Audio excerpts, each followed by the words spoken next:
जय महाकाल। जुड़िए हमारे चैनल से, कीजिए सब्सक्राइब और पाइए संपूर्ण साधना की जानकारी बेल आइकन पर क्लिक करके लेटेस्ट साधनाओं के विषय में। महाकाल साधना ज्ञान चैनल में आप सभी का एक बार फिर से स्वागत है। ये देखिए महालक्ष्मी साधना का ये तीसरा पार्ट है। ठीक है, इसमें मैंने बोला था आप लोगों से कि अब मैं इसमें विधि समझाऊंगा, ठीक है, और फोर्थ में हवन की विधि समझाऊंगा।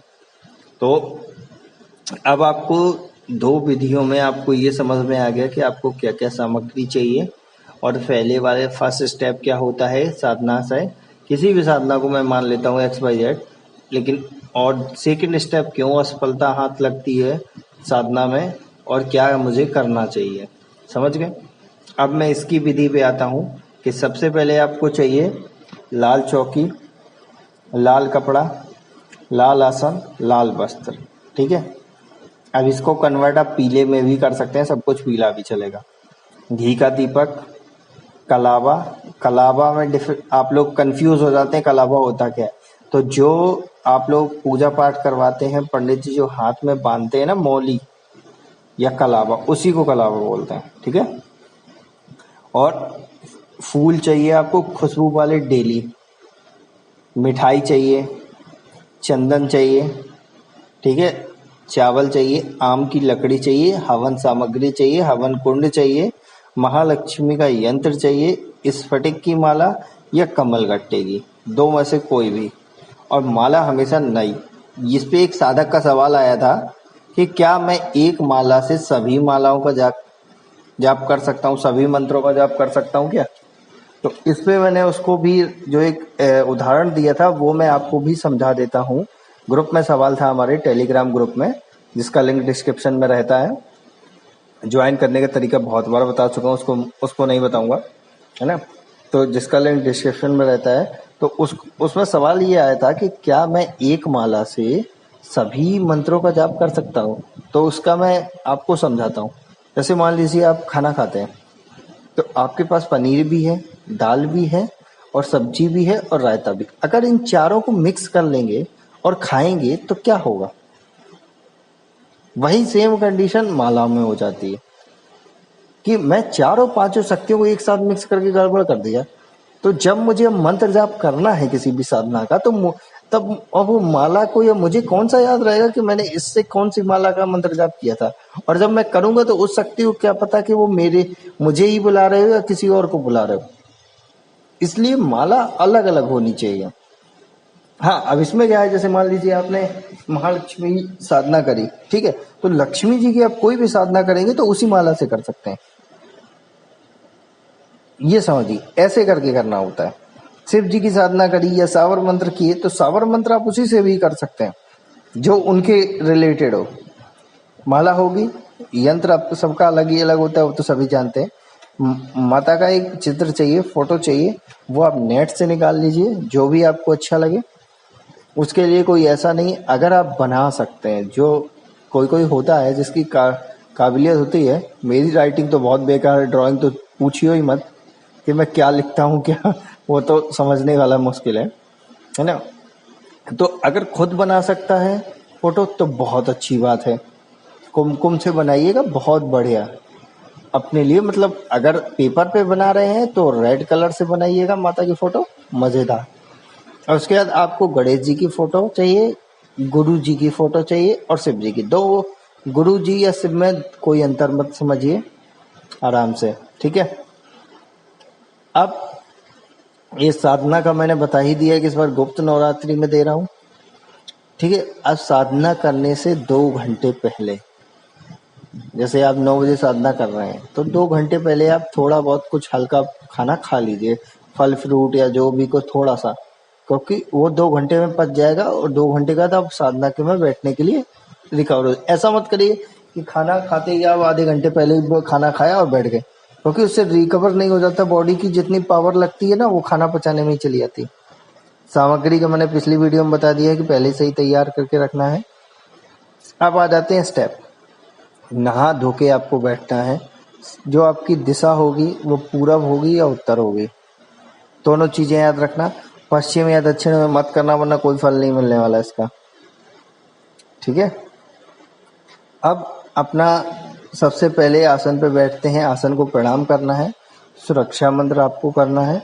उसके बाद आपको अपना पवित्रीकरण करना है, ठीक है। उसके बाद आपको पवित्रीकरण की विधि मैंने पहले ही बता दी है, सुरक्षा मंत्र वाले PDF में भी जाके देख लेना अगर नहीं समझ में आ रहा तो, ठीक है। उसके बाद फिर आपको क्या करना है, आपकी जो सामग्री रखी है उसको पवित्रीकरण करना है। जो सामग्री आपकी रखी है उसको भी तो पवित्रीकरण करना होता है, क्योंकि उसमें भी तो मान लीजिए कीट पतंगे सबके, उसको पवित्रीकरण करने के बाद आपको अपनी चोटी या शिखा बंधन, देखिए चोटी में कंफ्यूजन बहुत ज़्यादा रहता है कि चोटी या शिखा बंधन होता क्या है।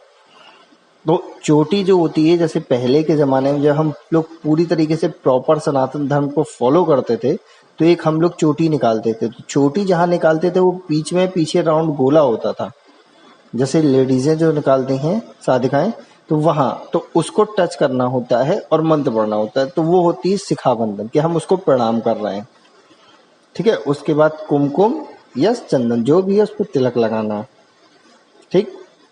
अपने आज्ञा चक्र पे तिलक लगाना है, ठीक है। बीचों बीच जहाँ जहाँ साधिकाएं बिंदी लगाती हैं वह, या हम लोग जब मंदिर जाते हैं तो हनुमान जी का टीका यहाँ लगाते हैं, वो वहाँ पे तिलक लगाना है। उसके बाद आपको क्या करना है कि जो आपका पृथ्वी है, मतलब जहाँ पे आप बैठे हैं आसन के ऊपर, तो जो धरती है वहाँ पे भी आपको उनका पूजन करना है, वो भी विधि दी गई है। उसके बाद न्यास आते हैं, न्यास करने हैं आपको। न्यास करने के बाद आपको संकल्प लेना है। संकल्प कैसे लेना है, राइट हैंड में जल लेना है और चावल लेना है। उसके बाद संकल्प आपको ऐसे लेना है जैसे मैं अपना नाम, अपना गोत्र, अपने पिता का नाम, मैं कहाँ का निवासी हूँ और कौन सी जगह बैठ के ये साधना कर रहा हूँ, तो इतना पहले आपको बताना है। उसके बाद सभी देवी देवताओं को साक्षी मानते हुए, गुरु को साक्षी मानते हुए, लक्ष्मी जी की, इसमें देखिए 21 माला होगी पर डे, याद रखना, लंबी है साधना थोड़ी। 21 माला पर डे, 9 दिन तक 21 माला, अगर ये गुप्त नवरात्रि में कर रहे हैं तो ये हो गया। उसके बाद 21 माला करने के बाद अगर जो बढ़िया आदमी है, मैं मानता हूं, तो उसको 2 माला का हवन भी करना होगा, तर्पण भी करना होगा, मार्जन भी। अगर वो नहीं कर सकता है तो वो 1 माला का भी कर सकता है, 1 माला का हवन तर्पण मार्जन कर सकता है 108 बार। लेकिन अगर जिसको ज्यादा रिजल्ट चाहिए वो 21 माला के हिसाब से 2 माला का हवन करेगा, ठीक है। संकल्प लेने के बाद जल को छोड़ देना है। उसके बाद गणेश जी का पूजन करना है। गणेश जी के पूजन में आप एक बात ध्यान रखना, अगर आपको बाहर से दूर्वा घास मिल जाती है, ठीक है, तो वो जरूर चढ़ाना उनको, उनको बहुत पसंद है वो।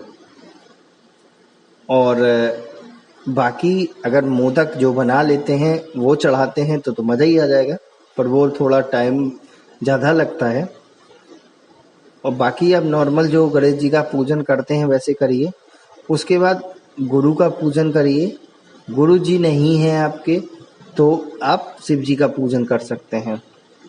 उसके बाद फिर आपको क्या करना है, ये सब करने के बाद आपको ध्यान करना है माता का। फिर यंत्र का पूजन करना है। यंत्र पूजन करने के बाद माता के चित्र का पूजन करना है। माता के चित्र का पूजन करते टाइम ये बात ध्यान रखना, या यंत्र में ध्यान रखना कि चंदन का तिलक नहीं लगाना है, कुमकुम का तिलक लगाना है। और नई स्फटिक या कमल गट्टे की माला जो आपके पास है, पहले उससे 1 माला गुरु मंत्र का जाप करना है, ठीक है। उसके बाद फिर 21 माला माता के मंत्रों का जाप करना है। मंत्र जाप करने के बाद आपको ये जो जप है वो माता को समर्पित करना है। PDF में थोड़ा सा मिस्टेक है, उसमें कुछ और लिख गया है, वो मैं सही कर दूंगा। माता के मंत्रों का जाप करना है। माता के मंत्रों का जाप किया वो जाप माता को समर्पित करना है। समर्पित करने के लिए क्या, हाथ में जल लीजिए और उसके बाद बोलना है जो समर्पण का मंत्र है और उसको जमीन में छोड़ देना है, ठीक है। अब इसके बाद आता है हवन का प्रोसेस है, और हवन का प्रोसेस मैं नेक्स्ट वीडियो में बताऊंगा, जिससे आपको पूरा समझ में आ जाएगा कि हवन में क्या होता है, क्यों होता है, कैसे होता है, तभी आपको समझ में आएगा। तो अब मेरे को इजाज़त दीजिए, नेक्स्ट वीडियो को वेट करिए, तब तक के लिए जय जय महाकाल। जुड़िए हमारे चैनल से, कीजिए सब्सक्राइब और पाइए संपूर्ण साधना की जानकारी बेल आइकन पर क्लिक करके लेटेस्ट साधनाओं के विषय में।